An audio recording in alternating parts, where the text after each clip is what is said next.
आदाब, मैं हूं मुमताज आलम रिजवी और इस वक्त मैं बात करूंगा इजराइल की और इजराइल के वजीर आजम बेंजामिन नेतन्याहू की। जी हां, बेंजामिन नेतन्याहू पर शिकंजा कसता नजर आ रहा है। अब जबकि जंगबंदी की तरफ मिडिल ईस्ट बढ़ रहा है, ईरान और अमेरिका के बीच मुज़ाकरात शुरू होने वाले हैं, तो ऐसे में सबसे ज्यादा घबराहट अगर किसी को है, सबसे ज्यादा बौखलाहट अगर किसी को है, तो वो बेंजामिन नेतन्याहू है। क्योंकि अब बेंजामिन नेतन्याहू पर शिकंजा कसने जा रहा है। जी हां, आपको मालूम है कि पाकिस्तान में ऐसी खबरें हैं कि ईरान और अमेरिका के दरमियान मुज़ाकरात शुरू होने वाले हैं। शनिचर को ये मुज़ाकरात होगा, यानी कल, और उसके एक दिन बाद इतवार को आप देखिए कि अदालत में बेंजामिन नेतन्याहू को पेश होना है। तो ये आप देखिए कि ये शिकंजा बेंजामिन नेतन्याहू पे कसता नजर आ रहा है।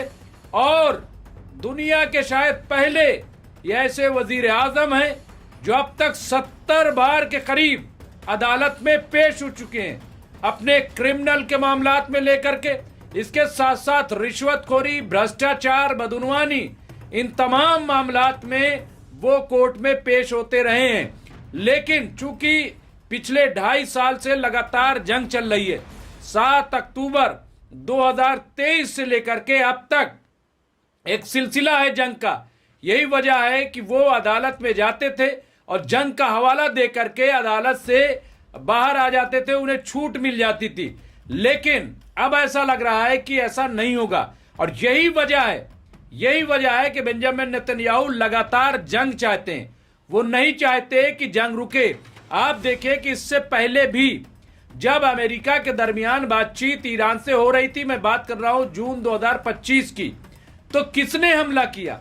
यही इजराइल। और यही इजराइल के वजीर आजम बेंजामिन नेतन्याहू ने ईरान पर अटैक कर दिया था। 12 दिन की जंग चली थी और वो अदालत से बच गए।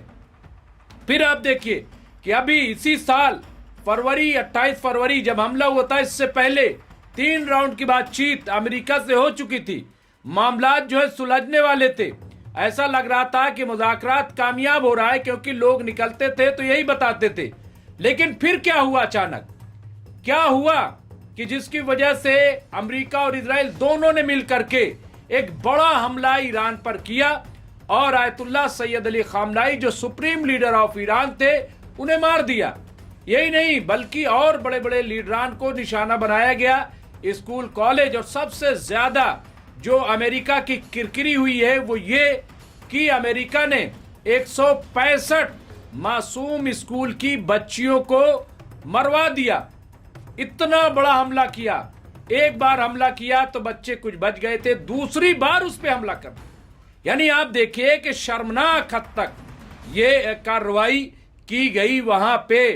तो अब आप देखिए, फिर अभी देखिए कि 1 महीने यानी 40 दिन तक जंग चली, हम सब जानते हैं। फिर यह हुआ कि जंगबंदी होगी और पाकिस्तान को हवाला बनाया गया, और अमेरिका चूंकि निकलना चाहता था जंग से, डोनाल्ड ट्रंप की कुर्सी खतरे में पड़ रही है। मिड टर्म के अलावा इम्पीचमेंट वहां पे हो रहा है, कांग्रेस में तैयारी चल रही। अपोजिशन से लेकर के रूलिंग पार्टी के अरकान तक अब डोनाल्ड ट्रंप को पसंद नहीं कर रहे। और यही वजह है कि डोनाल्ड ट्रंप घबरा गए, क्योंकि डोनाल्ड ट्रंप ने जितना बड़ा ऐलान किया था कि एक कदीम तहजीब मिट जाएगी, कदीम सखाफत मिट जाएगी, ईरान नेस्तनाबूद हो जाएगा, गोया कि अमेरिका जो है वो न्यूक्लियर वॉर छेड़ने वाला था, तीसरी आलमी जंग करने वाला था, ऐसा लग रहा था। कैसे मिट जाएगा ईरान? आप बताइए, क्या ईरान को मिटाना आसान है? लेकिन डोनाल्ड ट्रंप ने बाकायदा टाइम दे दिया था और उल्टी गिनती भी मीडिया पे शुरू हो गई थी। अब बचे 4 घंटे, अब बचे 3 घंटे, अब बचे 90 मिनट, इस तरह से टिक टिक टिक टिक टिक टिक चल रही थी घड़ी कि अब हो जाएगा। लेकिन उससे ठीक पहले मैं खुद लाइव कर रहा था 4 घंटा 5 घंटा पहले, और जब एक बयान आया अमेरिका की तरफ से और उसमें एक तजवीज प्रपोजल रखा गया, तो मैं समझ गया ये प्रपोजल पाकिस्तान का नहीं बल्कि डोनाल्ड ट्रंप का है। और उन्होंने कहा होगा कि तुम प्रपोजल लाओ, हम उसे मान लेंगे और हमला नहीं करेंगे। भाई हमला करते तो करते क्या, क्योंकि व्हाइट हाउस ने साफ मना कर दिया कि न्यूक्लियर वॉर नहीं होगी, परमाणु बम नहीं मारेंगे हम ईरान पे। तो फिर मारेंगे क्या? जितने बड़े हमले और कर सकते थे वो तो सब कर चुके थे। बूट्स ऑन ग्राउंड हो नहीं सकता, भले ही 5,000 10,000 की फौज कहां आए, कौन आया? फिर अमेरिका के अंदर इतना इख्तलाफ है कि वहां के फौजे 12-12 जनरलों को बाहर निकाल दिया गया।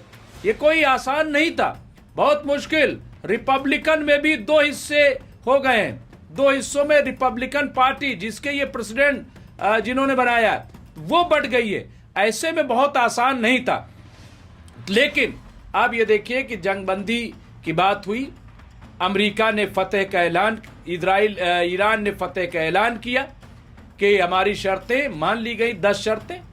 ईरान स्टेट ऑफ होर्मुज पर उसी तरह से काबिज कंट्रोल रखे हुए है। तो अब ये बात जो है वो इजराइल को पसंद नहीं आई, बेंजामिन नेतन्याहू को पसंद नहीं आई, क्योंकि अमेरिका ने हमला किया नहीं और ईरान ने हमला रोक दिया।